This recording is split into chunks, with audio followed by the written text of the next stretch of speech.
Olá, boa tarde. Como é que vocês estão? Tudo bem? Vamos começar o nosso papo com o seu barbeiro. E hoje eu tenho a imensa honra de convidar, ou melhor, já convidei, né? E aceitou o convite, João, meu grande amigo de muitos anos. João, seja muito bem-vindo. E eu queria, antes de iniciar, que você falasse um pouquinho, se apresentasse para o nosso público antes de a gente começar o nosso bate-papo.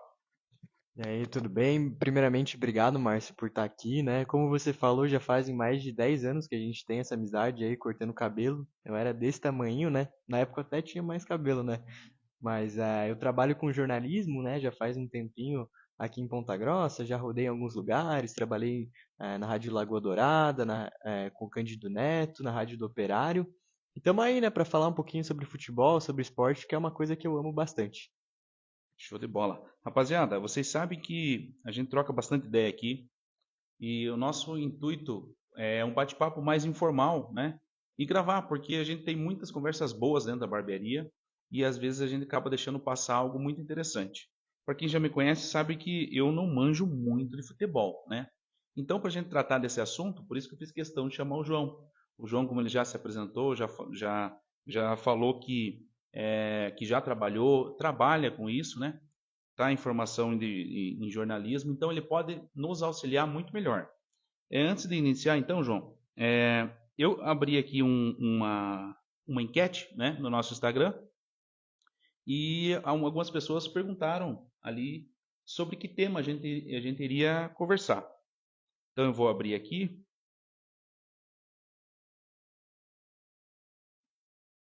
Bom, a gente pode começar com o que está mais em alta hoje, né? Porque a gente teve aqui alguns votos pedindo, falando sobre o campeonato, ou melhor, sobre os times brasileiros, né? E também sobre a Copa da FIFA, né? Então, hoje a gente sabe que tem jogo e, além do mais, hoje eu entendo assim, João, é um time brasileiro, né? Eu acho que mesmo que a gente não torça para aquele time, eu creio que a maioria das pessoas estão torcendo exatamente por ser um time brasileiro. Então, eu vou te entregar o microfone e queria que você comentasse, iniciando, sobre a Copa do Mundo da FIFA. Com certeza, né, Márcio? Como que você falou, né, o Mundial de Clubes começou, né, com esse novo formato. A gente estava acostumado com aquele outro formato onde ia uma equipe brasileira só, né, uma equipe sul-americana que ganhava a Libertadores para enfrentar um europeu, geralmente na final. Vale dizer que nas últimas tentativas, né, com o Fluminense e o Flamengo, a gente não conseguiu chegar na final para enfrentar os clubes da Europa, mas esse é um formato que gerou muita dúvida, né, se daria certo. Pega o calendário europeu no final de temporada, né, alguns times não apoiaram.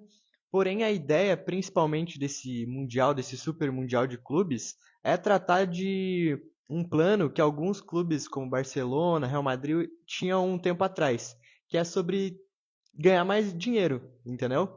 Então, até um tempo atrás, há uns 2 anos atrás, rolou uma notícia que ia ter uma Superliga, que os maiores times iam jogar só entre eles, e aí teve um boicote. Então, a UEFA, pensando nisso, aumentou até a Champions League, né, aumentou o calendário, aumentou o número de jogos, mudou o formato para que tenha mais enfrentamentos diretos entre esses clubes, porque esses são os principais jogos, né, o que mais geram receita. E a FIFA veio com essa ideia, né, desse Super Mundial de Clubes. Como eu falei, alguns clubes não gostaram dessa ideia por conta do calendário ficar maior e realmente jogar 70, 80 partidas por temporada desgasta demais os principais atletas, né? Ano que vem a gente tem Copa do Mundo nos Estados Unidos, depois já entra Olimpíadas, Eurocopa. Porém, a gente vê que no papel tinha todas essas questões, mas no jogo, na bola, tá sendo incrível, assim, né? Principalmente para os clubes sul-americanos e dos outros continentes, porque havia uma desconfiança, né, Márcio, entre porque o futebol brasileiro está muito ultrapassado, o futebol sul-americano só produz para fora, mas o nosso futebol ficou para trás, né? A gente já não consegue competir e a gente viu dentro de campo que não é bem assim.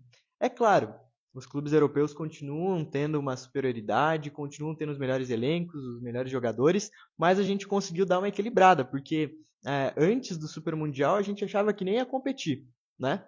Então a gente viu os casos, primeiramente, do Palmeiras se classificando no grupo dele, teve dificuldade com o Miami, mas empatou com o Porto, não perdeu.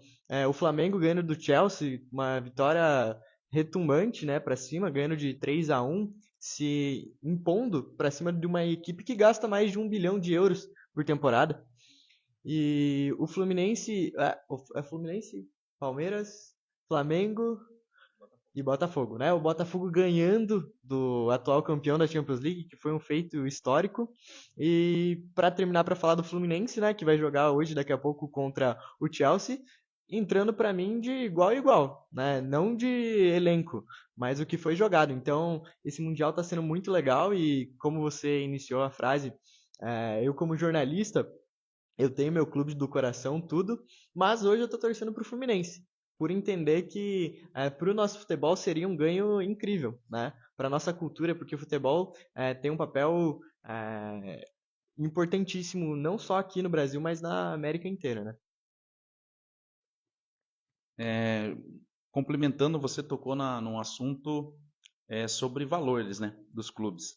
E diga-se de passagem, um valor muito interessante para cada clube, né? E você queria que você falasse sobre o valor total, né, do campeão, né? Quanto é que ele vai levar para casa? Qual que vai ser essa bolada que o campeão vai levar? Você sabe? Esse é um valor que a gente estima, se, né? A gente não tem noção muito certo. Mas, por exemplo, o Fluminense, chegando até aqui, ele já acumulou mais de 150 milhões de dólares passando para essa semifinal, né? Então, é um pouquinho menos, mas é um valor variável entre 140 e 143, mas para arredondar, né, para quem está acompanhando a gente. Então, uma grana gigantesca. Claro, nos Estados Unidos tem muito imposto, né? 30% desse valor vai ficar lá. Mas pra gente, se a gente for converter no real, é um valor absurdo, né? Pro Fluminense, que é um clube que hoje tem muitas dívidas, que tem alguns problemas financeiros, esse dinheiro vai entrar no balanço e vai fazer total diferença, né? Porque a gente vê hoje que aqui no Brasil, Flamengo e Palmeiras conseguem se manter, né? O Flamengo é uma torcida de massa, que gera mais de 1 bilhão por ano de receita de reais, né? E o Palmeiras também, né, com a venda de jogadores. Nessa temporada vendeu o Estevão, temporada passada vendeu o Endrick, tem várias promessas, mas os times brasileiros ainda sofrem demais, né, com essa má organização das gestões. Então, um dinheiro desse, principalmente para o Fluminense, porque o Botafogo virou SAF atualmente, né? Tem as questões que o John Textor tem alguns problemas porque ele tem outros clubes, né? Ele tem o Lyon, o Crystal Palace na Inglaterra, mas é uma grana que, para mim, principalmente para o Fluminense que está chegando, a gente vai conseguir ver fazer muita diferença. E para o campeão, ainda mais, né? Porque o que a FIFA decidiu fazer, assim, Márcio, que eu achei interessante. Muita gente estava desconfiado desse campeonato, né? O pessoal ficou com o pé atrás, alguns dirigentes, e a FIFA pensando claramente fez para mim uma sacada genial. Todo o dinheiro recebido, né, que eles vão receber de patrocinador, tudo, eles vão converter em premiação. Então a FIFA, a instituição, não vai ficar com nada. Então eles vão repassar todo esse valor para os clubes. Então isso é muito atrativo, porque se tem algum clube que estava meio assim, algum dirigente que não queria participar, sei lá, o Florentino Pérez, que é o presidente do Real Madrid, né? Se ele estava meio assim, que ia colocar mais jogos no calendário, essa grana que vai entrar é um valor alto até para os europeus. Se para a gente é um valor assim exorbitante, para eles vai fazer a diferença também. E a gente vê que depois de 2019, o valor de algumas transferências deram uma diminuída, sabe? O Neymar bateu lá em 222 milhões de euros, que é a maior contratação da história do futebol. E aí o mercado inflacionou, algumas contratações subiram, o preço, por exemplo, do Dembélé, do Griezmann, mas depois disso, depois da pandemia, o mercado deu uma diminuída no valor. Então essa premiação de 100 milhões de euros, 90 milhões de euros, vai fazer diferença para vários clubes. E a gente viu que os principais expoentes da Europa estavam levando a sério, né? O Manchester City, que perdeu pro Al Hilal, o Guardiola ficou maluco, né? Faltou só entrar dentro de campo. Show de bola. Antes da gente passar para o próximo tema, quero aproveitar você que está assistindo está ao vivo conosco, né? E você pode interagir, você pode mandar tua mensagem aí, manda aí no direct da live, né? Que eu leio aqui e o João já responde pra gente, beleza? O próximo tema, João, o segundo tema que foi mais votado foi sobre o futebol brasileiro, né? A atualidade, como é que está o futebol brasileiro, e como que está o cenário, né? E queria que você falasse um pouquinho sobre o nosso futebol. Então, Márcio, esse é um assunto bem legal, né? Eu até estava dando uma olhada nas notícias que saíram essa semana, porque a gente percebe que de 5 anos para cá, o futebol brasileiro entrou numa crescente até que bem revigorante, assim, a gente consegue ver a diferença. Então hoje a gente vê grandes jogadores no nosso mercado, aí o Neymar, o Memphis Depay, né, o Flamengo e o Palmeiras com muito dinheiro para gastar, mas a gente conseguindo atrair jogadores lá de fora, claro, com uma idade mais avançada, mas o Depay, por exemplo, tem 30, 31 anos, se não me falha a memória, e ele é o camisa 10 da seleção holandesa, né? Ele veio para cá porque ele sabia que o nível da competitividade era alto. E fazendo um paralelo, por exemplo, com a Liga Saudita e com o Depay também. O Koeman, que é o técnico da Holanda, ele falou que jogadores que vão para ele, Márcio, para a Liga Saudita, ele não tem a intenção de convocar para a seleção, porque é uma liga de mais fraco, está tendo muito investimento, né? A gente vê investimentos do Al Hilal, do Al Nassr, é o governo que controla, né, todos esses times. Porém, o nível ainda de competitividade é um pouco abaixo, né? Não são todas as partidas, vão ser assim uma, duas, três partidas que vão ser de alto nível.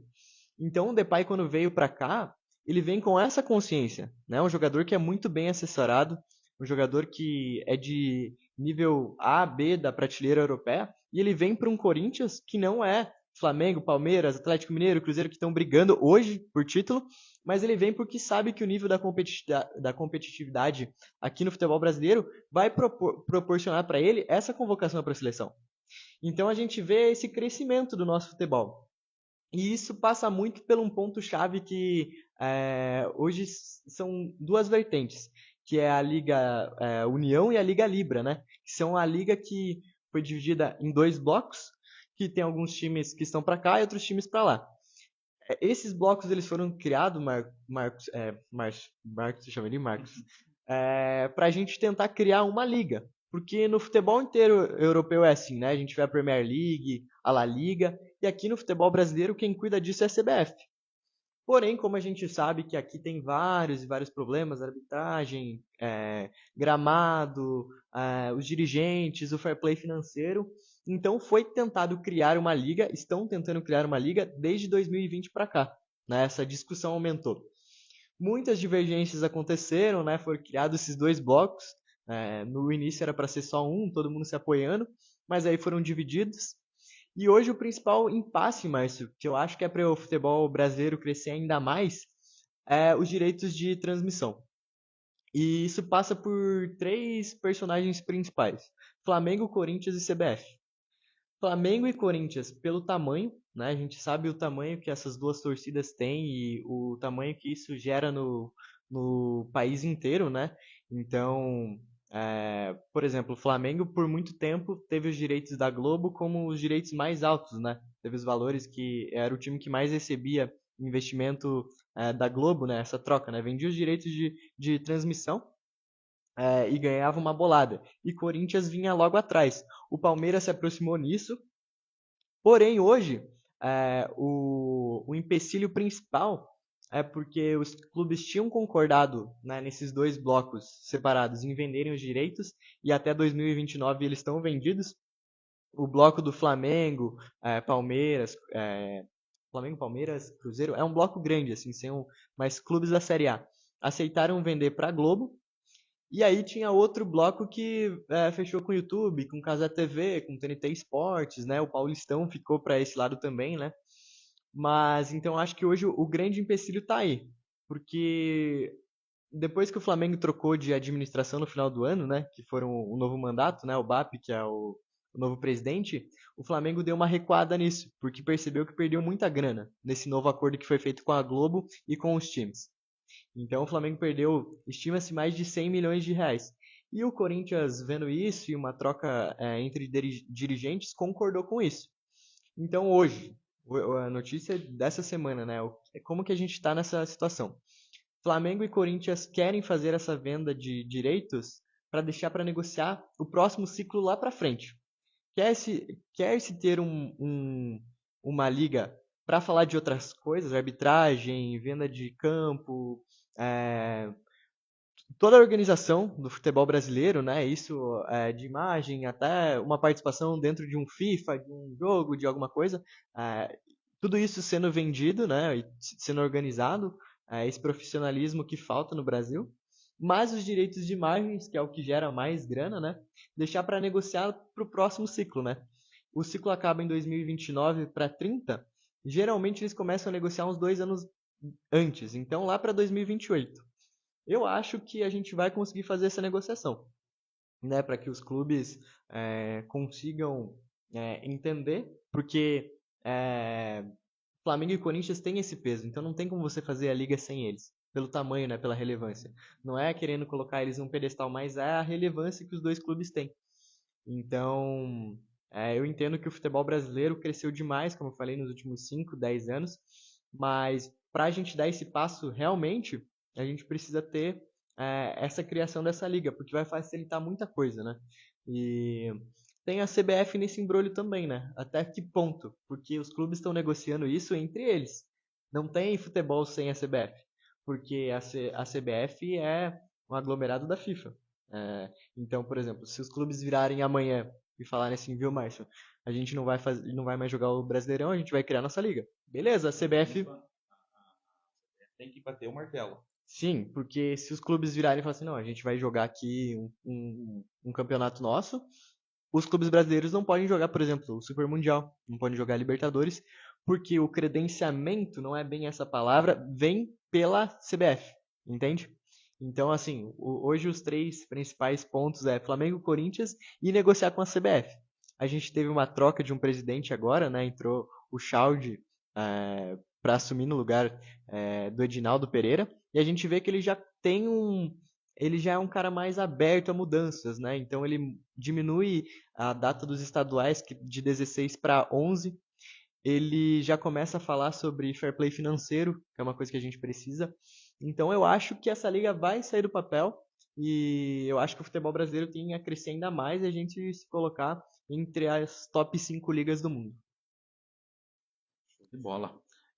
Aproveitando o gancho que você comentou sobre YouTube, né? Cazé TV, e você acha que isso também tem alguma relação? A minha pergunta é assim: a gente sabe que as emissoras que sempre dominou essa questão de transmissão, né? E com a vinda dos streamers, né? YouTube e tudo mais, o que você acha que muda na prática? Eu converso muito com várias pessoas aqui e várias pessoas já me relataram que gostam de assistir de determinado lugar, tem a sua preferência. Mas o que realmente muda, assim, na tua opinião, essa questão do YouTube, por exemplo? Tipo, quando é o jogo no sábado, algum jogo que a gente quer assistir, e a gente está trabalhando aqui, a gente deixa rolando ali na TV, geralmente é no YouTube, né? Questão pessoal, gosto. O que você entende sobre isso, assim? O que muda na prática? Você acha que hoje tem um peso, já tem um peso ou vai ter um peso assim para as emissoras? Puxa vida, temos que fazer alguma coisa aqui, temos que, porque eles estão dominando. O que você acha sobre isso?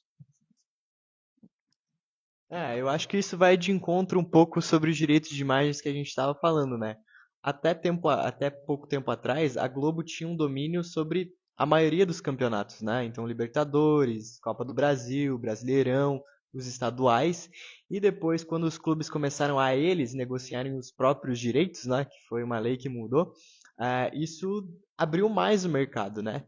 Então, eu acho que são 2 pontos, assim, Márcio. Eu concordo com o que você falou que ficou talvez mais fácil da gente. A palavra não é mais fácil, mas por exemplo, o YouTube é de graça, é acessível, né? Você vê um anúncio ali e você consegue ver. E a gente vê que, por exemplo, a Copa do Mundo de Clubes. Eu acredito que está tendo um resultado para a Cazé TV gigantesco, né? Porque a gente vê as transmissões. Eu até vi os últimos números da transmissão do Flamengo e do Chelsea. teve 26 milhões de visualizações. Milhões. É muita coisa, né? É claro que isso não é o número da televisão, de uma TV aberta, né? Os números são maiores. Mas a gente vê esse retorno. Porém, eu acho, e trago um ponto aqui de reflexão, que quem perde mais com isso tudo é o torcedor. Porque hoje são muitas opções. Então, além do YouTube, que é de graça, você vai assistir uma Libertadores. Eu até brinco, né? Você vai assistir um jogo do Palmeiras ali, você tem que pesquisar no Google aonde vai passar. Ah, vai estar passando na ESPN, na Globo, na TNT Esportes, porque são vários campeonatos e eles ficaram um pouco divididos, né? Alguns jogos passam por conta da lei do mandante, né? Alguns jogos passam na Cazé TV, outros na Globo, outros no Premiere. Então eu acho que esse é o meu ponto de reflexão. Eu ainda